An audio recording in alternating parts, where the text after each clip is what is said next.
J'aimerais aborder un autre sujet. Il y a récemment une mise en place d'un nouveau traité, donc traité atlantique. Donc, dans le cadre du mondialisme, qu'en pensez-vous?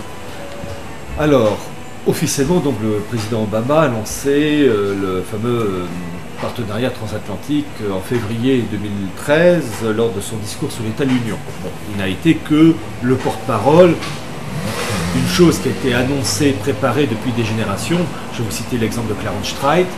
Vous avez en particulier, en 1954, à l'initiative de Clarence Streit et de tous ses amis, il n'était évidemment pas seul, quand je dis ses amis, c'est-à-dire les représentants de la CIA, du CFR, en 1954, le lancement de l'unité transatlantique. Il y a eu aussi le document de novembre 62, qui est la déclaration de Paris, qui aussi annonce le renforcement la volonté de créer une assemblée transatlantique avec un bloc transatlantique, avec une unité politique, économique. Donc on voit toutes ces choses-là qui sont annoncées depuis longtemps. Puis je rappelle aussi le fameux discours de juillet, du 4 juillet 62, ou 4 juillet 63, je crois que c'est 62, du président Kennedy, en faveur des liens d'interdépendance entre l'Europe et l'Amérique. Lui aussi, Kennedy n'était que le porte-parole.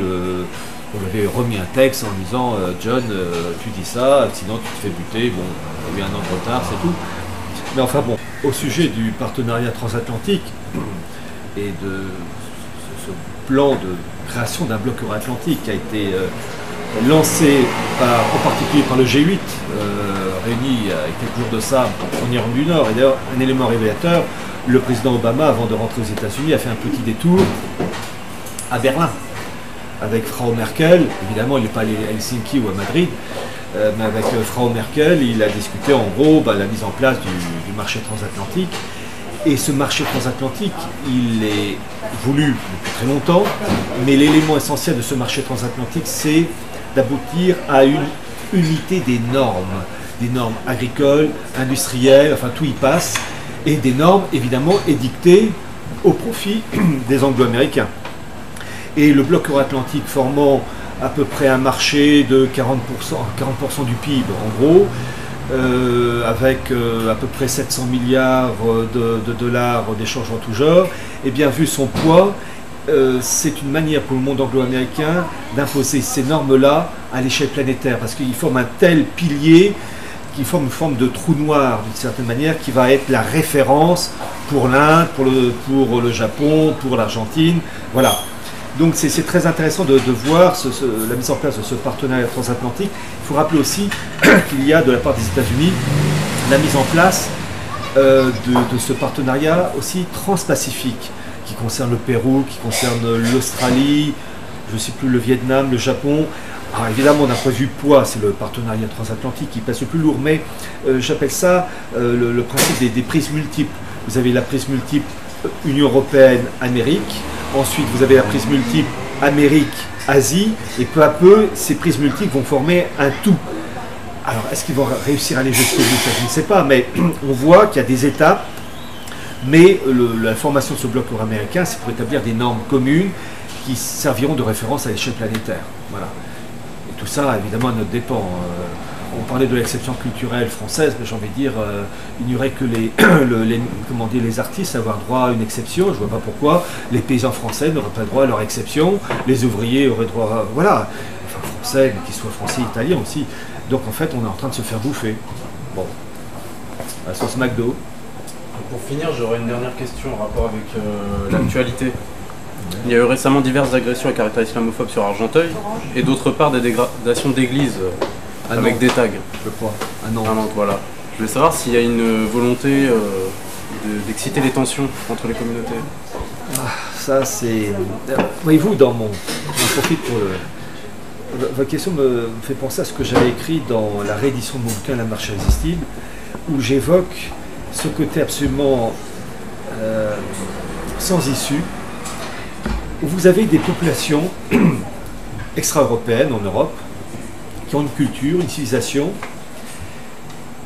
qui n'est pas en harmonie avec les civilisations françaises, italiennes, espagnoles. Il y a des différences de pensée, de manière de vivre, de manger. Voilà. Je pense à des personnes ou à des groupes de personnes qui ont des manières de voir les choses qui diffèrent avec les populations traditionnelle, autochtone, si je puis dire. Et le propre de nos ennemis, connaissant ces différences, c'est de mettre de l'huile sur le feu pour créer ce fameux choc des civilisations.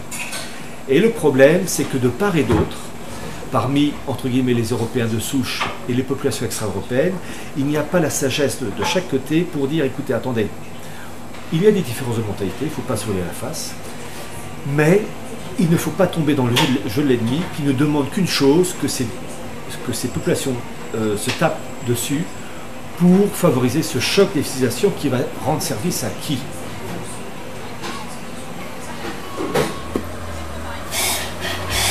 Aux Suédois, aux Argentins, aux Esquimaux? Je pense pas. Donc il faudrait avoir la sagesse de chaque côté. Je ne veux pas tomber dans le côté bélan, peace and love, le respect des différences.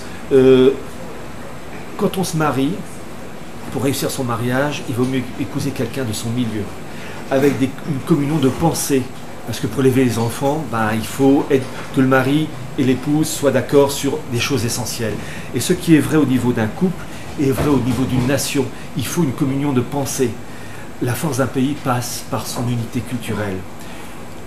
La chose n'existe plus en France, en Belgique, aux Pays-Bas, en Italie, en Europe. Ça a été voulu. C'est un outil du mondialisme. C'est un outil du mondialisme. Créer, comme disait Lemaitre de Lassus, une unité cosmopolite. Mais il y a des mélanges qui ne se font pas. Mais l'ennemi le sait et il met du poivre ou du sel sur les plaies. Et c'est fait pour créer le choc justifiant une guerre entre l'Occident et l'Orient. En fait, une guerre entre d'un côté le monde russe, chinois et musulman et de l'autre côté le monde israélien et occidental.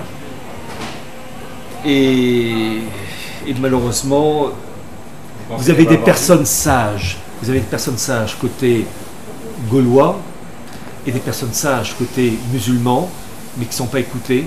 Et malheureusement, ces voix sont étouffées. Il y a des personnes sages, que ce soit du côté gaulois, côté musulman, qui savent qu'il ne faut pas favoriser ces tensions, qu'il faut savoir reconnaître les différences, mais ne pas mettre de l'huile sur le feu. Chose que ne demandent que des gens comme Richard Pearl. Richard Pearl, le prince des ténèbres, tous ces représentants d'une élite anglo-saxonne et juive qui ne demandent qu'une chose, mettre de l'huile sur le feu pour provoquer une guerre mondiale. Et malheureusement, ce qui se passe en Syrie, en Irak, en Iran, tout est fait pour favoriser ce choc des civilisations, et ce sont les musulmans et les populations européennes qui sont tous les deux victimes. Et la situation me paraît sans issue, malheureusement.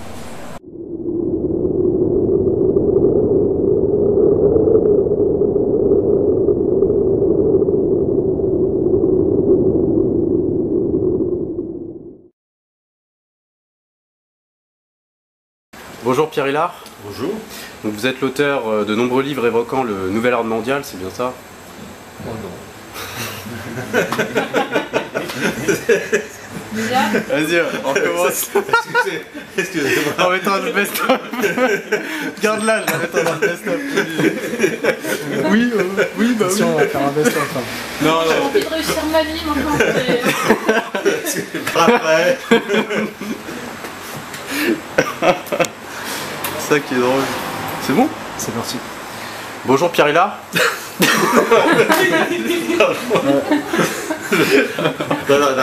Je me mets debout. Je regarde le paysage. Je vais ragorer. Voilà. C'est bon. On est pas sérieux là. Non, là.